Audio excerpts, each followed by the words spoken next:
అందరికీ మరణాత మరణాత మహిమ స్వరం కార్యక్రమం వీక్షిస్తున్న దేవుని పిల్లలైన మీ అందరికీ ప్రభు నామంలో శుభములు కలుగును గాక. ప్రతిరోజు ఇదే సమయంలోకి ఈ కార్యక్రమంను వీక్షించి దైవాశీర్వాదములు పొందండి. ఇప్పుడు పాస్టర్ సామ్యూల్ సుందర్ రెడ్డి గారు దేవుని వాక్య వర్తమానం అందిస్తారు. శ్రద్ధగా ఆలకించండి.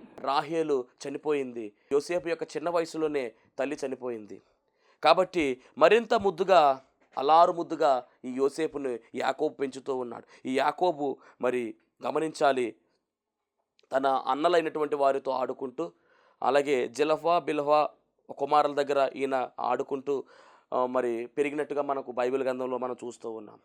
దాదాపుగా 17 సంవత్సరాల వయస్సులో ఈ అన్నలతో ఉండేవాడు. అన్నలు ఏవైనా తప్పిదాలు చేస్తూ ఉంటే వెంటనే తండ్రి అయినటువంటి యాకోబుకు విషయాన్ని చెబుతూ ఉండేవాడు.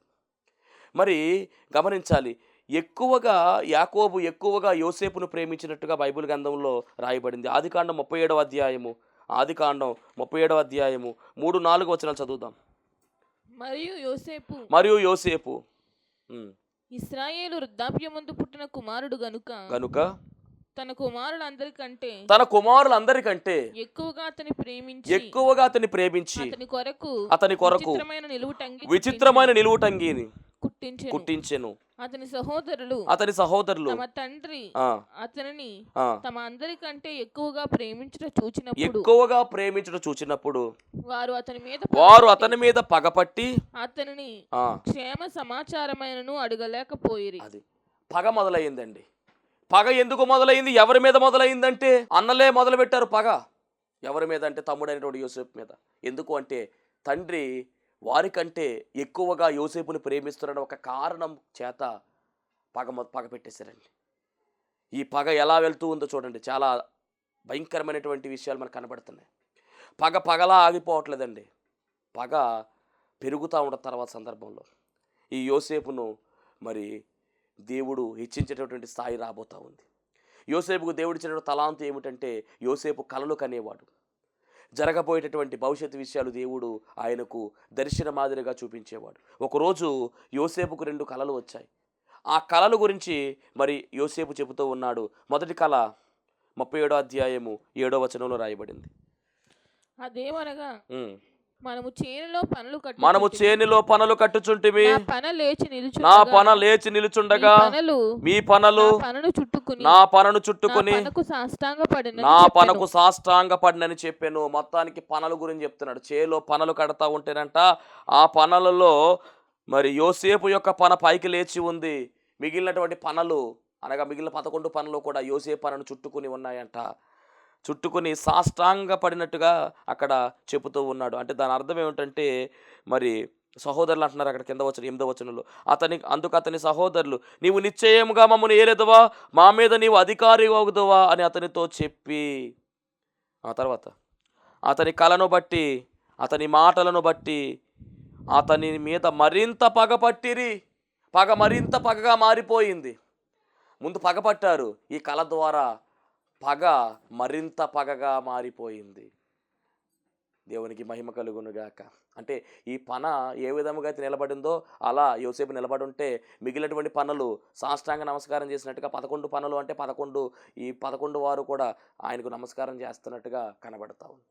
అందుకని వారికి ఇంకా కోపం వచ్చేసి పగ ముందు పగ ఉంది, ఇప్పుడు పగ కాస్త ఏమైందంటే మరింత పెరిగిపోయింది, మరింత పగగా మారిపోయింది.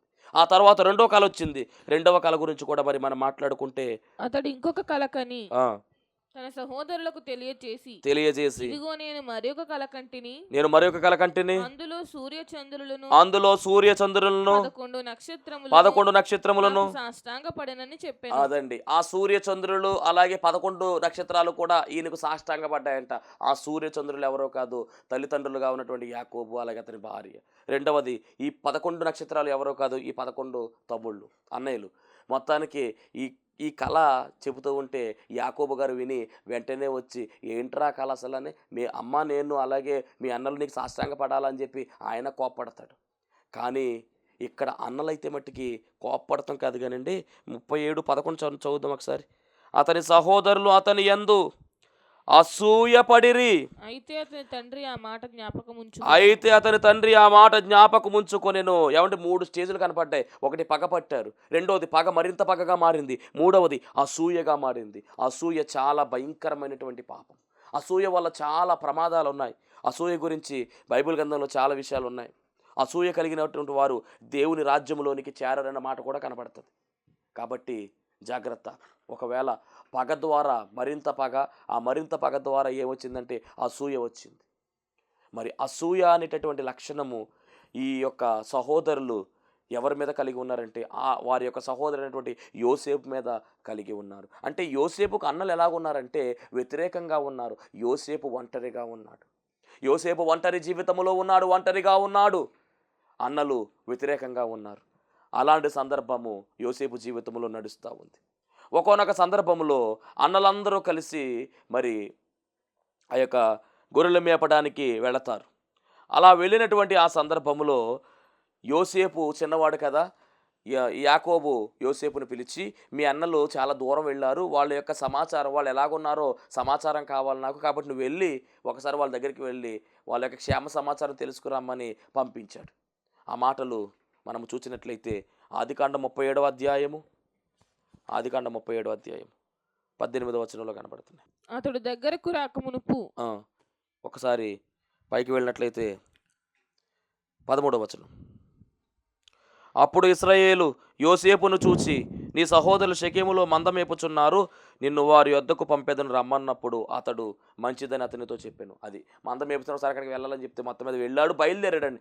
ఈలోపు వాళ్ళు వేరే ప్రదేశానికి వెళ్ళారు. అయినప్పటికీ కూడా యోసేపు మరి వారిని కలుసుకున్నట్టుగా వాళ్ళ దగ్గరికి వెళుతున్నప్పుడు యోసేపు దూరంగా ఉన్నప్పుడే అన్నలకు ఒక ఆలోచన వచ్చిందండి. ఈ ఆలోచన ఏ ఆలోచన అంటే దురాలోచన. అసూయలో నుంచి వచ్చేది దురాలోచన. ఆ ఆలోచన ఎలాంటిదంటే కనుక ఇప్పుడు 18వ చదవండి. ఆదికాండం 37:18. అతడు దగ్గరకు రాకమునుపు దూరము నుండి అతని చూచి అతని చంపుటకు దురాలోచన చేసిరి.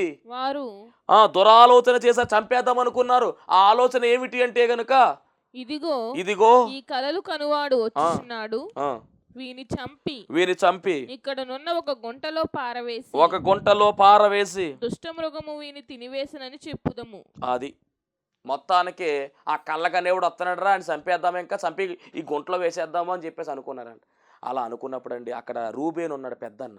ఆయన వచ్చి అంటాడు కదా, ఎందుకు రా అని చంపడం, అటుకెళ్ళి డైరెక్ట్గా గోతులు వేసేద్దామని చెప్పేస్తే మొత్తం మీద ఆ యోసేపు గారి యొక్క బట్టలు తీసేసి ఆ యోసేపును గోతులో వేస్తారండి. ఆ గోతులో నీళ్ళు లేవు కానీ ఆ గోతులో కేకలేస్తా అలాగే ఉన్నాడండి యోసేపు. చిన్నపిల్లడు కదా, మరి చాలా బాధపడుతున్నారు. ఈ అన్నల బయట ఆ గోతు చుట్టూ తిరుగుతూ ఉన్నారు. ఈలోపు అలా జరుగుతూ ఉన్నప్పుడు రూబేన్ గారు పక్కకు వెళ్ళారు. యోధా అనేటటువంటి ఆయన వచ్చాడు, అక్కడ నిలబడ్డాడు. ఆ మార్గం గుండా మిద్యానీయులు లేదా ఇష్మాయేలీయులు వెళ్తున్నారంట. కొంతమంది ఐగుప్తు దేశానికి వెళ్తున్నారంట. వెళుతూ ఉంటే ఈ యోధాకు వచ్చిన ఆలోచన ఏమిటంటే, వీడిని ఈ గోతులో పెట్టడం ఎందుకు, చంపడం ఎందుకు, డైరెక్ట్గా మిద్యానీయులకు అమ్మేస్తే కనుక దేశం కాని దేశం వెళ్ళిపోతాడు కదా, వీడు గొడవ వదిలిపోతాడు కదా అని చెప్పి ఆలోచన కలిగి వారి యొక్క సహోదరులకు ఆలోచన చెప్తే వాళ్ళు కూడా ఓకే చేసి ఈ గోతులో ఉన్నటువంటి ఈ యోసేపుని బయటికి తీసి ఆ యొక్క ఇష్మాయేలీయులకు లేదా మిద్యానీయులకు అమ్మేశారండి. గోతులోంచి బయటికి తీసి అన్నలే అమ్మేశారు. ఈలోపు రూబేన్ వచ్చాడు. ఏం జరిగిందంటే ఇలాగ అమ్మేశామన్నాడు. రూబేన్ చాలా బాధపడ్డాడు. మొత్తానికి ఇప్పుడు యోసేపు ఎక్కడికి వెళ్తున్నాడంటే పరాయి దేశానికి వెళ్ళిపోతున్నాడు. దేశము కాని దేశము, ఐగుప్తు దేశము. భాష రాదు, అక్కడ వ్యక్తుల పరిచయం లేదు. ఈ చిన్న పిల్లవాడు మొత్తానికి బానిస బ్రతుకులోనికి వెళ్ళిపోతూ ఉన్నాడు. అమ్మివేశారు, అన్నలే అమ్మివేశారు. ఒక బానిసగా 20 తులాల వెండికి మొత్తానికి అమ్మేశారు, పట్టుకుని వెళ్ళిపోయారు. ఇప్పుడు యోసేపు ఎక్కడికి వెళ్తున్నాడంటే ఐగుప్తు దేశానికి వెళ్ళినట్టుగా రాయబడింది. తర్వాత చదువుదాం. ఆదికాండం 39వ అధ్యాయం.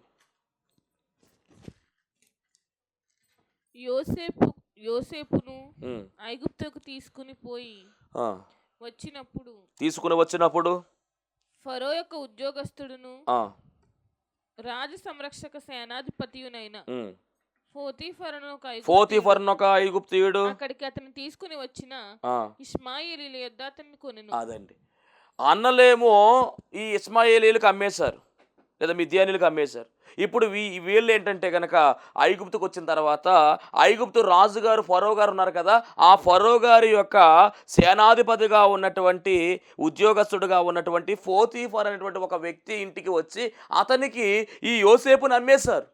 అంటే ఇప్పుడు యోసేపు ఎవరికి బానిసగా వచ్చాడంటే పోతీఫర్ ఇంటిలోనికి బానిసగా అమ్మివేయబడ్డాడు. పోతీఫర్ ఏం చెప్పినా ప్రతి పని కూడా ఖచ్చితంగా చేయవలసిందే. ఎందుకంటే బానిసగా ఇక్కడ మనం గమనిస్తే యోసేపు కనబడుతున్నాడు. అన్నలు వదిలేశారు, తండ్రికి కూడా పాపం సమాచారం తెలియదు. ఇప్పుడు ఒంటరిగా దేశము కాని దేశములో భాష తెలియనటువంటి ప్రాంతములో ఒంటరిగా ఒక్కడుగా మిగిలిపోయాడు యోసేపు. కానీ గమనించాలి, ఒంటరి అయిపోయినప్పటికీ యోసేపును దేవుడు విడిచిపెట్టలా. యోసేపుకు దేవుడు తోడై ఉన్నాడనే మాట మనం చూస్తూ ఉన్నాము. ఇక్కడ చదివినటువంటి మాటల్లో 2వ వచనం చూస్తే కనుక యెహోవా యోసేపునకు తోడై ఉండెను గనుక, అంటే అందరూ విడిచిపెట్టేశారు. నీ జీవితంలో కూడా వాక్యం పెట్టినటువంటి సహోదరి సహోదరుడా, నీ జీవితంలో కూడా నీ బంధువులు, నీ మిత్రులు, నీ అన్నటువంటి వారు అందరూ కూడా నిన్ను విడిచిపెట్టారేమని నువ్వు కృంగిపోతున్నావేమో. అయ్యో నా పరిస్థితి ఏంటి అని నువ్వు బాధపడుతున్నావా? వద్దు, బాధపడద్దు. దేవుడు నీకు తోడై ఉన్నాడు. ఎంతమంది నిన్ను విడిచిపెట్టినా కానీ నిన్ను విడవను, నిన్ను ఎడబాయను అన్నటువంటి దేవుడే నీకు తోడై ఉన్నాడు. ఆయన ఉంటే చాలు, ఆయన ఉంటే చాలు. నువ్వు ఒంటరి కాదు, నువ్వు ఒంటరివని కృంగిపోవద్దు, నువ్వు ఒంటరివని దుఃఖపడద్దు. ఇదిగో ఒంటరిగా వాక్యం వింటున్నటువంటి ఓ సహోదరి, నీ కన్నిటిని నాట్యముగా మార్చడానికి దేవుడు సిద్ధముగా ఉన్నాడు. ఈరోజు ఈ వాక్యము నీతో మాట్లాడుతున్నటువంటి మాట ఏంటో తెలుసా? ఆయన నీకు తోడుగా ఉన్నాడు. దేవుడే నీకు తోడై ఉన్నాడు. యోసేపుకు దేవుడు తోడై ఉన్నాడు. తోడై ఉన్నాడు కనుకనే యోసేపు అంట వర్ధిల్లుచున్నాడంట. గమనించండి, అబ్రహాము వర్ధిల్లడము అబీమేలకు చూశాడు, వచ్చి చెప్పాడు. ఇస్సాకు వర్ధిల్లడము చూశాడు, వచ్చి చెప్పాడు. ఇప్పుడు యోసేపు వర్ధిల్లుతుంటే ఐగుప్తు దేశంలో ఉన్నటువంటి ఈ పోతీఫర్, తన యజమానుడుగా ఉన్నటువంటి పోతీఫర్ చూసి మనసులో అనుకుంటున్నాడండి, అయ్యి బాబోయ్ యోసేపుకు దేవుడు తోడై ఉన్నాడు. చూడండి ఒకసారి 3వ వచనము. యెహోవా అతనికి తోడయ్యుండుననియు అతడు చేసినదంతయు అతని చేతిలో యెహోవా సఫలము చేసిననియు అతని యజమానుడు చూచినప్పుడు యోసేపు మీద అతనికి కటాక్షము కలిగెను గనుక అతని యొద్ద పరిచర్య చేయుచుండెను. అబ్బా, ఎంత గొప్ప విషయం అంటే, బానిసగా వచ్చాడు. బానిసగా వచ్చినప్పటికీ దేవుడు తోడై ఉన్నాడు కనుక యోసేపు ఎక్కడ అడుగుపెట్టినా, యోసేపు ఏ పని చేసినా కానీ ఫలించడమే మొదలయ్యింది. యోసేపు ఎక్కడికి వెళ్ళినా కానీ అనుకోనటువంటి పనులన్నీ కూడా, అంటే జరగనటువంటి పనులు కూడా జరిగిపోయాయి. ఇదంతా ఆశ్చర్యంగా అనిపించింది. ఎవరికి అంటే ఈ యొక్క పోతీఫర్ ఇంటిలో ఎప్పుడైతే యోసేపు అడుగు పెట్టాడో పోతీఫర్ యొక్క జీవితం మార్చబడింది. పోతీఫర్ ఆశీర్వాదంలోకి వెళ్తూ ఉన్నాడు. చూద్దాం. అందుకనే కటాక్షం కలిగిందంటండి. ఎవరి కటాక్షం కలిగిందంటే యోసేపు మీద ఈ పోతీఫర్ కటాక్షం కలిగింది. కనుక బానిసగా ఉన్నటువంటి యోసేపును తన యొద్ద పరిచర్య చేయించుకునేవాడుగా పెట్టుకున్నాడు. మరియు అతడు తన ఇంటి మీద విచారణకర్తగా అతను నియమించి తనకు కలిగినదంతయు అతని చేతికి అప్పగించాడు. ఇదేంక అద్భుతం చూడండి. మొత్తం ఇంటి మీద ఒక అధికారిగా పెట్టేశాడు. తన కలిగిందంతా కూడా చేతిలో పెట్టేశాడు. అంత మాత్రమే కాదండి, తర్వాత అతడు తన ఇంటి మీదను తనకు కలిగినదంతటి మీదను అతని విచారణకర్తగా నియమించిన కాలము మొదలుకొని యెహోవా యోసేపు నిమిత్తము ఆ ఐగుప్తీని ఇంటిని ఆశీర్వదించెను. యెహోవా ఆశీర్వాదము ఇంటిలోనేమి పొలములోనేమి అతనికి కలిగిన సమస్తం మీదను ఉండెను. చాలండి, ఎంత గొప్ప అద్భుతం అండి. కేవలం యోసేపు కారణంగా, యోసేపు ఆ ఇంటిలో ఉన్నాడు కనుకనే ఆ ఇల్లంతటిని కూడా ఆశీర్వదించేశాడు దేవుడు. పోతీఫర్కు స్టార్ మార్క్ మారిపోయింది. పోతీఫర్కు ఆశీర్వాదము ఎలా వస్తుంది అంటే కారణం ఒకటే, యోసేపు ఉన్నాడు గనక యోసేపు యొక్క ఆశీర్వాదమే పోతీఫర్కు దేవుడిస్తూ ఉన్నాడు. ఎంత గొప్ప విషయం అండి, ఎంత గొప్ప విషయం. దేవుడిని కలిగినటువంటి వారు ఎక్కడైనా పని చేస్తూ ఉంటే ఆ కంపెనీ వృద్ధి కలుగుతుంది. దాంట్లో ఏమాత్రం తిరగలేదు. ఒక కంపెనీలో మనం పని చేస్తూ ఉన్నాం అనుకోండి, మనం యేసుక్రీస్తు ప్రభువాన్ని కలిగి మందిరానికి వెళుతూ ఆయన ఆరాధిస్తూ ఆయన సేవిస్తూ ఉంటే కనుక ఖచ్చితంగా మీ ద్వారా మీ బాస్ అభివృద్ధి పొందుతాడు, మీ ద్వారా కంపెనీ వృద్ధి చెందుతుంది. ఇది గమనించాలి. ఎందుకంటే దేవుడు ఆశీర్వాదిస్తాడు. ఒకవేళ మీ యజమానుడు అనుడవచ్చు, అయినప్పటికీ మీ వల్ల ధన్యుడవుతాడు. దీంట్లో ఏమాత్రం తిరగలేదు. అంటే మన భక్తి జీవితము, మన ఆశీర్వాదము మనతో ఆగిపోకూడదండి. అన్యులకు కూడా ఆశీర్వాదం వెళ్ళాలి, వాళ్ళు గ్రహించాలి. ఎందుకు ఈ ఆశీర్వాదం వస్తుంది, ఎందుకు నా కంపెనీ వృద్ధి చెందుతుందంటే, ఇదిగో అతను దేవుడిని నమ్ముకున్నాడు, అతడు ఆశీర్వాదం పొందుకుంటున్నాడు, అదే నాకు ఇస్తున్నాడు దేవుడు, కాబట్టి నేను దేవుడిని నమ్ముకోవాలనే విషయము వాళ్ళ గ్రహింపులోనికి వస్తుంది. ఈరోజు ఇక్కడ జరిగింది అదే. పోతీఫర్కు ఆశీర్వాదం ఎందుకు వస్తుంది అంటే, అప్పుడు దాకా లేనటువంటి ఆశీర్వాదం ఎందుకు పోతీఫర్కు వచ్చింది అంటే, అభివృద్ధి ఎందుకు వచ్చిందంటే, పొలములో ఇంటిలో ఎక్కడ ఉన్న ఆశీర్వాదమే వృద్ధి అయిపోతా ఉంది, ఫలభరితమైన జీవితం వస్తుంది. కారణము దేవుడు యోసేపుకు తోడై ఉన్నాడు. ఆ తోడైనటువంటి కారణంగా ఆశీర్వాదము ఈ పోతీఫర్కు వస్తుంది. ఆ తర్వాత 6వ వచనం, అతడు తనకు కలిగినంత యోసేపు చేతికి అప్పగించి తాను ఆహారము తినుట తప్ప తనకి ఏమి ఉన్నదో ఏమి లేదో విచారించిన వాడు కాడు. మొత్తం అంతా కూడా అప్పగించేశాడంట.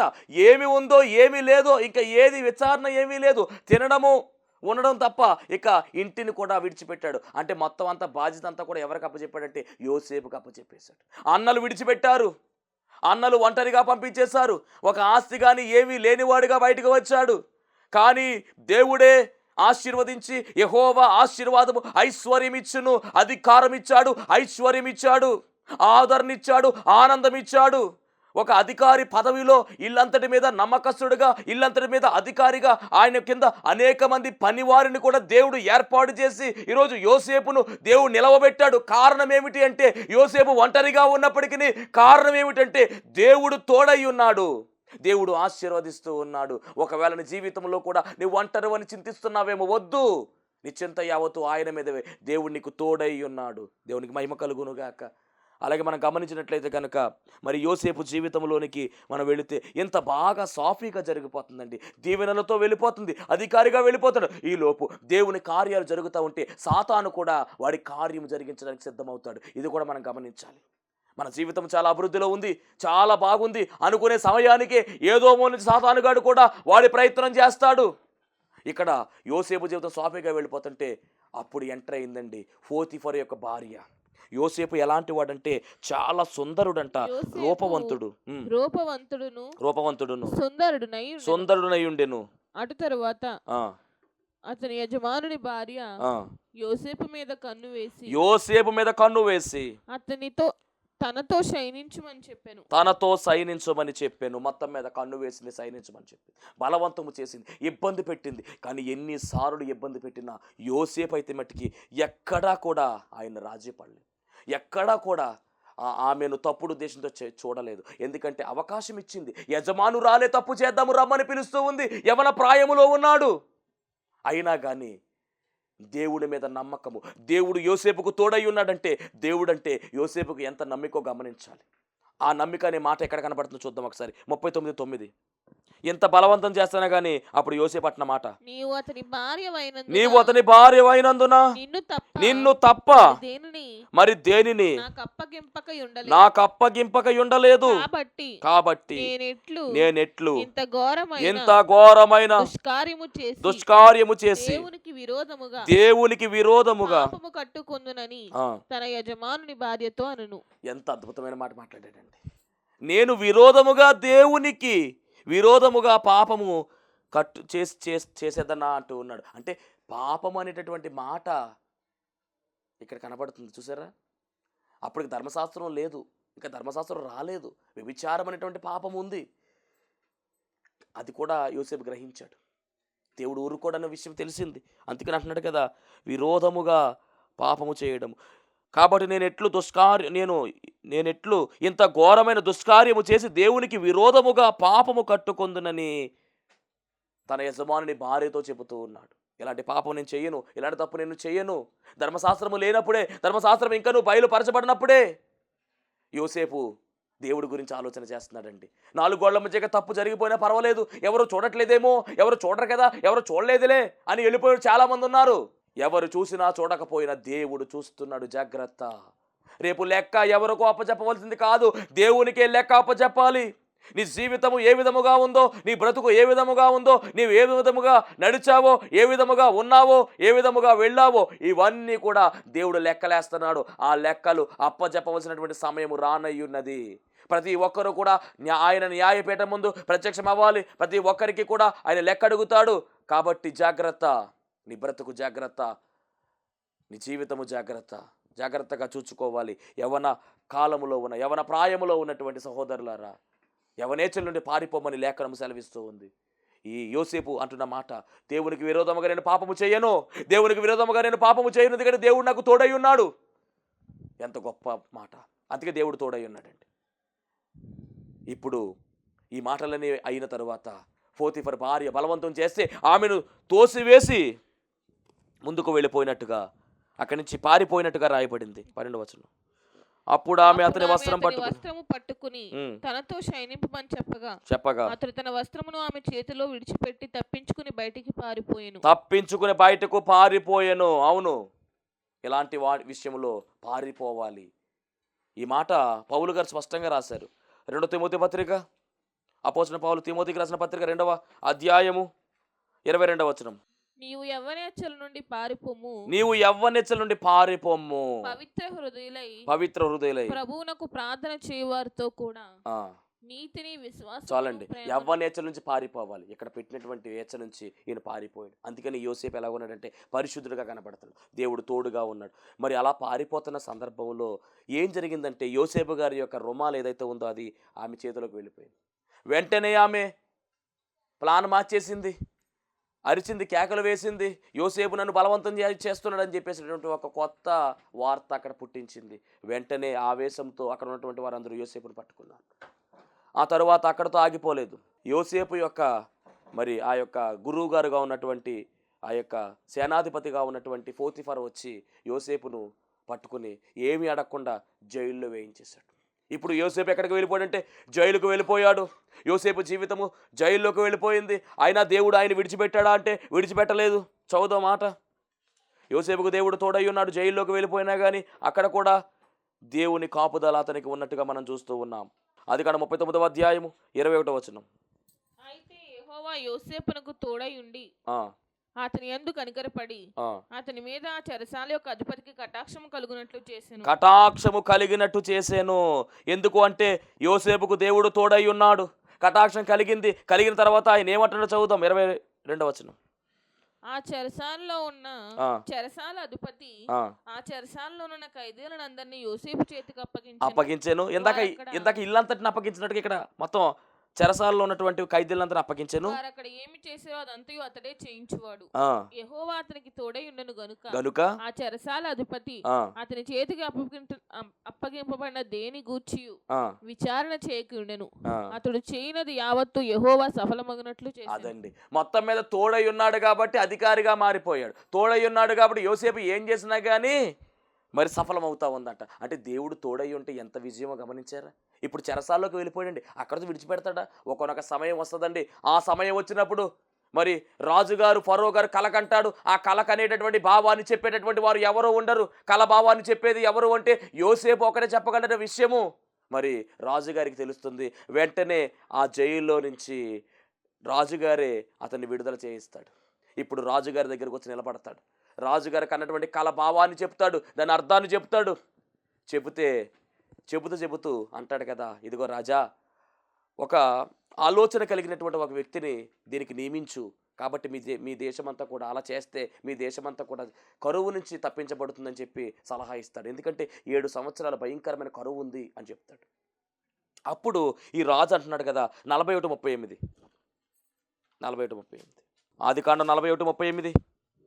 అతడు తన సేవకులను చూచి ఇతని వలె దేవుని ఆత్మ గల మనుషుని కనుగొనగలమా అనెను. మరియు ఫరో, దేవుడు ఇదంతయు నీకు తెలియపరచెను గనుక నీ వలె వివేక జ్ఞానములు గలవారెవరునూ లేరు.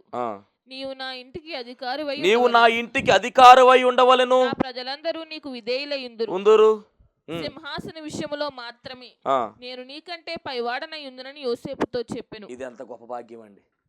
మొత్తానికి రాజుగా చేసేస్తున్నాడు, చక్రవర్తిగా చేస్తున్నాడు. ఆల్రెడీ ఫరో రాజుగా ఉన్నాడు, కానీ నేను కేవలం రాజు మాత్రమే, కానీ నీ మాట చొప్పునే ఇక్కడ ప్రతిదీ జరుగుతుందయ్యా అని చెప్తున్నాడు. ఎంత గొప్ప విషయం అండి. ఎందుకింత జరుగుతుందంటే దేవుడు యోసేపుకు తోడై ఉన్నాడు. 44 ఫైనల్. మరియు ఫరో యోసేపుతో, ఫరోను నేనే, ఆయనను నీ సెలవు లేక దేశమందంతటను ఏ మనుష్యుడును తన చేతినైనను కాలినైనను ఎత్తకూడదని చెప్పాను. చాలండి, చేతిని కాలిని కూడా ఎత్తకూడదని చెప్పినటువంటి మాట. అంటే ఇక్కడ గమనించాలి, ఎంత గొప్ప ఘనత అంటే కనుక రాజుగారు ఉన్నారు, అయినప్పటికీ కూడా ఇక్కడ ఫరో మరి యోసేపును మరి ఒక రాజుగా ఏర్పాటు చేసి గుర్రం మీద ఎక్కించినట్టుగా ఇక్కడ గమనించారు, రథం ఎక్కించినట్టుగా కనబడుతుంది. 43వ వచనం, 42వ వచనం. మరియు ఫరో తన చేతికున్న తన ఉంగరము తీసి యోసేపు చేతిని పెట్టి సన్నపు నార బట్టను అతనికి తొడిగించి అతని మెడకు బంగారపు కొలిసి వేసి తన 2వ రథం మీద అతన్ని ఎక్కించెను. అంత మాత్రమే కాదు, అప్పుడు వందనము చేయుడని అతని ముందర జనులు కేకలు వేసిరి. ఎంత గొప్ప విషయం అండి. అట్లు ఐగుప్తు దేశమంతటి మీద అతను నియమించెను. మరియు ఫరో యోసేపుతో, ఫరోను నేనే, అయినను నీ సెలవు లేక ఐగుప్తు దేశమంతటను ఏ మనుషుడును తన చేతినైనను కాళ్ళను కదపకూడదనేటువంటి మాట కూడా చెప్పేశాడు. అంటే కేవలం రాజును నేను మాత్రమే రాజును, కానీ నువ్వైతే మొత్తానికి ఇక్కడ అంతా లీడ్ చేయాలి, నీ మాట మీదే ఈ దేశంలో ప్రతిదీ జరగాలి. ఒక వ్యక్తి కాలు కదపాలన్నా, చేయి కదపాలన్నా, ఏ పని చేయాలన్నా నీ పర్మిషన్ తీసుకోవాలని చెప్పి ఫుల్ పవర్స్ ఇచ్చేశాడు. మరి ఒకప్పుడు యోసేపు చావుగోతులో ఉన్నాడండి. ఒకప్పుడు యోసేపు బానిసగా అమ్మివేయబడ్డాడు. ఒకప్పుడు యోసేపు పోతిఫర్ ఇంట్లో నింద వేయబడ్డాడు. ఒకప్పుడు యోసేపు జైల్లోనికి వెళ్ళాడు.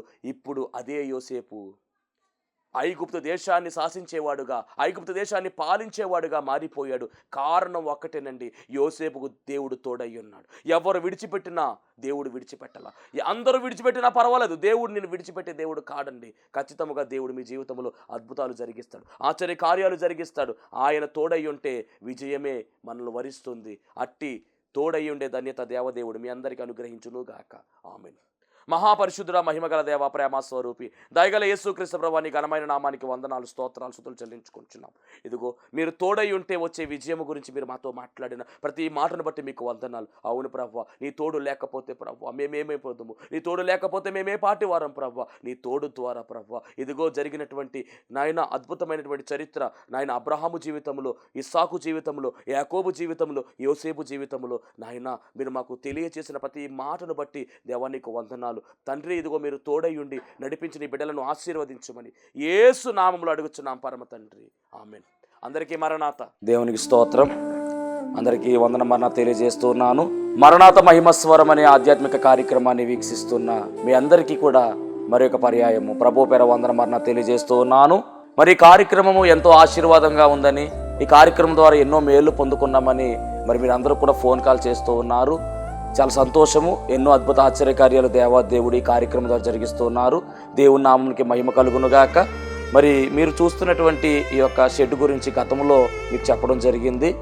యజమానుడు మరి దీన్ని బేరం పెట్టారని చెప్పేసి, దీన్ని తీసుకుంటే ఇక్కడ ఆరాధన జరుగుతుంది, లేకపోతే మనం బయటికి వెళ్ళాలనేటువంటి పరిస్థితిని మీకు చెప్పినందుకు చాలామంది మరి సహకరించారు. కొంతమంది మరి అమౌంట్ పంపించడం జరిగింది, అలాగే ప్రార్థన చేయడం జరిగింది. దేవుని మహాకృపను బట్టి పంపించినటువంటి కొంత అమౌంట్ మరి యజమానుడికి కట్టడం జరిగింది. ఇంకా చాలా అమౌంట్ మనము వారికి ఇవ్వాల్సి ఉంది. కనుక మరి ఈ కార్యక్రమాన్ని వీక్షిస్తున్నటువంటి మీకు ఎవరికైనా కనుక ప్రేరేపణ కలిగినట్లయితే కనుక మరి మీ వంతు సహకారాన్ని అందించండి. ఈ దీన సేవకునికి మీ యొక్క సహకారం అందించి ఈ సేవను మరి ముందుకు వెళ్ళేలాగా సహకరించవలసిందిగా ప్రభు పేరు తెలియజేస్తూ ఉన్నాను. మీకు ఎవరికైనా కనుక మరి ప్రేరేపణ కలిగినట్లయితే కనుక స్క్రీన్ మీద కనపడుతున్నటువంటి ఆ నెంబర్కి ఫోన్పే చేయండి, లేదా ఫోన్ చేసినట్లయితే కనుక నేనే స్వయంగా మాట్లాడతాను. మీ సహకారాన్ని అందించండి. ప్రభు పనిలో మీరు కూడా పాలి భాగస్తులు కావాల్సిందిగా ప్రభు పేరు తెలియజేస్తున్నాను. అందరికీ మరణాత.